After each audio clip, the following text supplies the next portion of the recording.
Congratulations to Floyd Schofield Jr. knocking out Tevin Farmer in the first round. I did predict that he was going to stop Tevin Farmer, but I didn't think it was going to be in the first round because Tevin Farmer is a hell of a boxer. He's been around for a long time. He's a multiple-time champion. And I thought it was going to be a step-up competitive fight for Floyd Schofield Jr., but it turned out to be easy work, man. And all I could think is, Did Shakur Stevenson really set up Floyd Schofield to not be able to make the fight in Saudi Arabia? Right? Remember, Floyd Schofield Sr. was accusing Shakur of stealing their passport, poisoning Floyd Schofield Jr. You know, they said he said that somebody broke into their car and planted drugs, and then he showed the proof of the police report of somebody reporting it. Like, that whole situation was crazy, bruh. But I came out and I made a video. I have Floyd Schofield Jr. knocking out Shakur Stevenson because I said it once and I'll say it again. Shakur Stevenson's resume at 135 is trash. He ain't fought nobody good at 135. Who was Shakur fought at 135? Second of all, we give Shakur Stevenson all of this credit of being so good defensively, right? But we've never really seen Shakur get hit cleanly.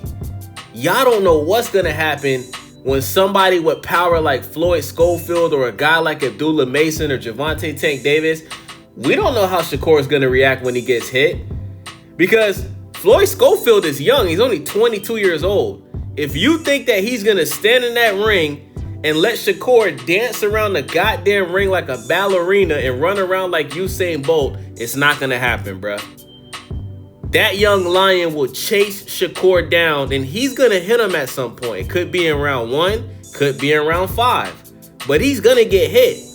And, you know, to all of the people out there that called Floyd Schofield Sr. and Jr. crazy and they were scared, y'all owe them an apology, bro.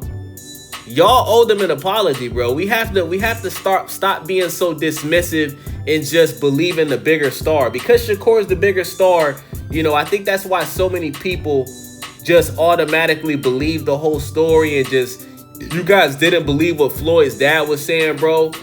Shout out to Two-Tone the Superstar. This might be a deeper, darker criminal link. You know what I'm saying? Like there needs to be an FBI investigation on if Shakur Stevenson really hired some dudes to stop Floyd Jr. from making that fight, bro. Because remember, the fight was called off like 3 days before the fight. That's not normal.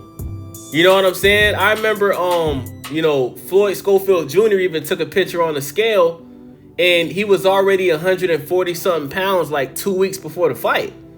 So he already was in shape. You know, he was doing what he had to do to make sure he made weight for the fight. And then he shows up at the, he had like a face-off or something with Shakur. And then I seen that he had a marker on his eye. I guess he got touched up in sparring or something like that. And, but he didn't look bad though. I'm like, he looked like he was, you know, ready to go for the fight. And then we find out that, you know, he pulled out of the fight, man. But, you know, listen, man, we all know that Shakur don't want to lose, bro. When he lost in the Olympics, he was crying like a little girl. You understand what I'm saying? When Devin Haney offered Shakur a fight, he gave him a certain percentage to basically become undisputed at 135. He turned it down, right? Allegedly, Gervonta Tank Davis and his trainers, they claim that they sent Shakur Stevenson an offer, and he turned that down. Shakur denies that, though, right? So, listen, man. I can't wait to see what's going to happen with this Shakur and Williams Zepeda fight, because Williams Zepeda, he throws a lot of punches, bro. He may not be a power puncher. He may not, you know, hit the hardest, but the dude throws a shit ton of punches every round. And I think it's going to be a tough fight for Shakur. And Floyd Schofield Jr. and his dad, they already basically said that they want their next fight to be Shakur Stevenson. Whoever the winner is of Shakur versus Williams Zepeda, that's who they want to fight next. So let me know what y'all think about this video. It's your boy Wavy. I'm out.